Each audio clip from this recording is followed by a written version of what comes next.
میرے رسول کریم نبی رحمت علیہ السلام، مکے کا زمانہ اسلام پر غربت تھی، کمزوری تھی۔ قبیلہ زبید کا ایک شخص مکے آیا، زبیدی، 3 بڑے بہترین گھوڑے لایا، لا کے اس نے مکے میں فروخت کرنا چاہے۔ ایک مکے میں منڈی لگتی تھی، اس کا نام تھا حضورہ۔ یہ جو حضورہ منڈی تھی، اس منڈی پر ابو جہل کا قبضہ تھا۔ آج کل تو نہیں قبضہ ہوتا منڈیوں پر کسی کا، حضورہ نامی منڈی پہ ابو جہل کا قبضہ تھا۔ اونٹ بڑے خوبصورت تھے، شاندار تھے۔ اس نے کہا میں نے بولی دینی۔ ابو جہل نے اعلان کہ خبردار کوئی بولی نہ دے۔ بڑی دور تھا قبیلہ زبید، وہ آدمی واپس لے جا نہیں سکتا تھا، مجبور ہو گیا۔ ابو جہل کہنے لگا 1/4 حصہ قیمت دوں گا اور اونٹ تمہیں دے کے جانے پڑیں گے، یعنی اگر لاکھ کے ہیں تو 25,000 کے دو۔ بندہ بڑا پریشان ہوا، چودھریوں سے بات کی تو کہنے لگے بدماش بڑا ہے، ہم شریف لوگ ہیں۔ شریف اور بزدل میں، بزدلی کو شرافت کا نام نہ دو، پکی بات کر رہا ہوں، شریف اور بزدل میں شریف ضرور بنو پر بزدل نہ بنو۔ جی ہم جی شریف لوگ ہیں جی، وہ کیا مطلب؟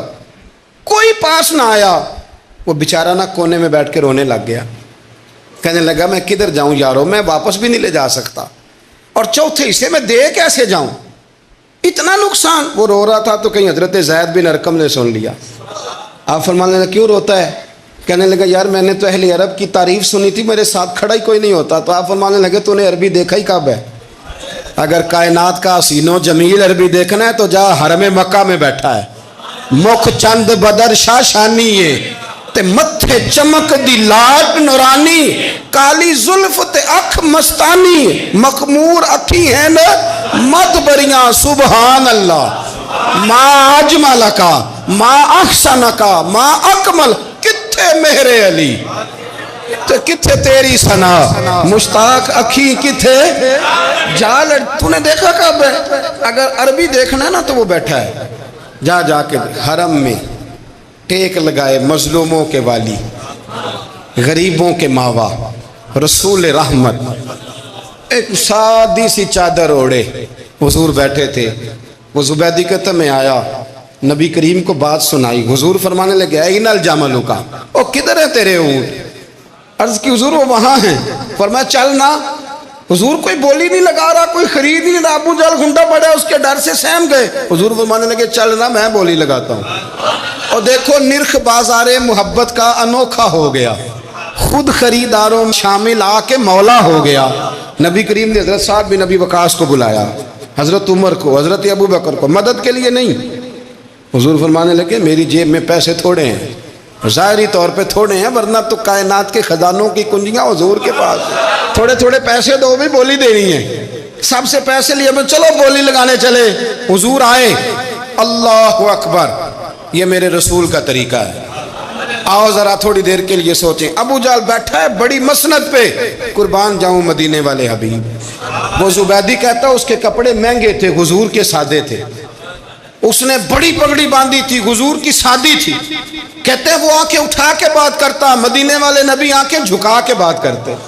وہ بولتا جاتا، حضور تھوڑے تھوڑے سادے سادے ٹھہر ٹھہر کے جملے بولتے۔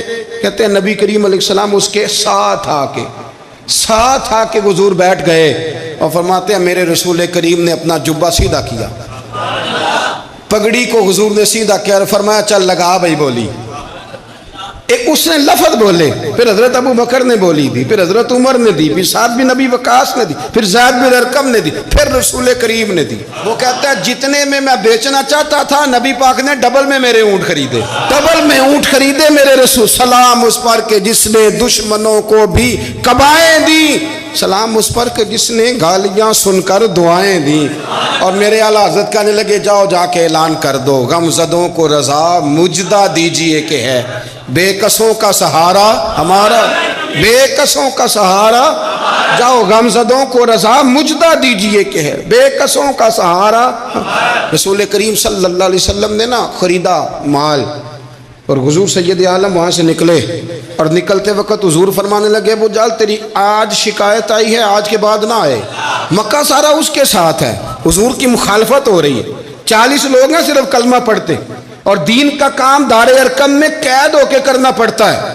لیکن جب ظالم کے خلاف نکلے ہیں تو پھر دار ارقم میں بند ہو کے نہیں، پھر میدان میں نکلے اور فرمایا آج کے بعد تیری شکایت نہ آئے. کہنے لگا جی بالکل نہیں آئے گی، میں آپ کو موقع نہیں دوں گا. حضور چلے گئے تو پیچھے سارے کافر اس کے گرد اکٹھے ہو گئے. کہنے لگے ہم پہ تو بڑا روب ڈالتا ہے، اب تجھے کیا ہوا؟ پانی ہو گیا، تو کیا کون سا سانپ سونگ گیا؟ بولا ہی نہیں. کہنے لگا مجھے لات و منات کی قسم، جب مصطفیٰ کریم میرے پاس آئے تو ان کے ساتھ ایسی طاقتیں تھیں، نیزے تھے، برچیاں تھیں، بھالے تھے. مجھے لگتا تھا میں نے سی کی تو میرے ٹکڑے کر دے. کہنے لگا جا پاگل ہو گیا، ان کے پاس تو چھڑی بھی کوئی نہیں تھی، وہ تو خالی ہاتھ ہیں، بکواس کرتا ہے، کچھ بھی نہیں تھا. کہنے لگا مانو نہ مانو، ان کے پاس بڑا کچھ تھا.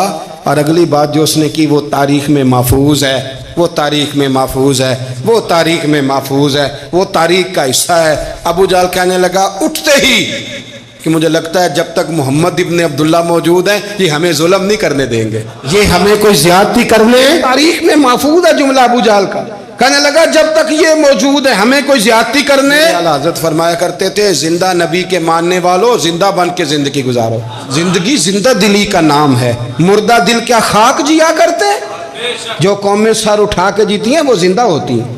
اس لیے اپنی زندگی میں حق کے خود اختیاری پیدا کریں، جینا سیکھیں، لڑنا سیکھیں، میدان میں رہنا سیکھیں. سہم کے وقت نہیں گزرے گا، ظلم سہنے سے بھی ظالم کی مدد ہوتی ہے. لہٰذا حق لینا سیکھیں، حق پر کھڑے ہونا سیکھیں، اپنے مزاج میں یہ باتیں پیدا کریں. مجھے خاتون نے پوچھا، میرا بھائی کہتا ہے حصہ لے لے پھر میرے مرے کا منہ نہ دیکھنا. میں کہ پتر تو حصہ لائے نہ منہ ویکھی ہودا، کوئی ضرورت نہیں، منہ ایسے ظالم کا منہ ویسے بھی نہیں دیکھنا چاہیے جو بہنوں کا حصہ کھا جائے. میں نے کہا تو منہ دیکھنے کی کوئی ضرورت، یہ کوئی بلیک میلنگ ہے؟ ابا کہتا ہے حصہ لے لو منہ نہ دیکھنا. میں کہا بالکل نہ ویکھی، تو بلکہ آنکھ میں ویکھنا بھی نہیں چاہتی، تو ادھر رکھ، اللہ رسول نے مقرر کیا میرا حصہ. کیا فلسفہ ہے ہمارا؟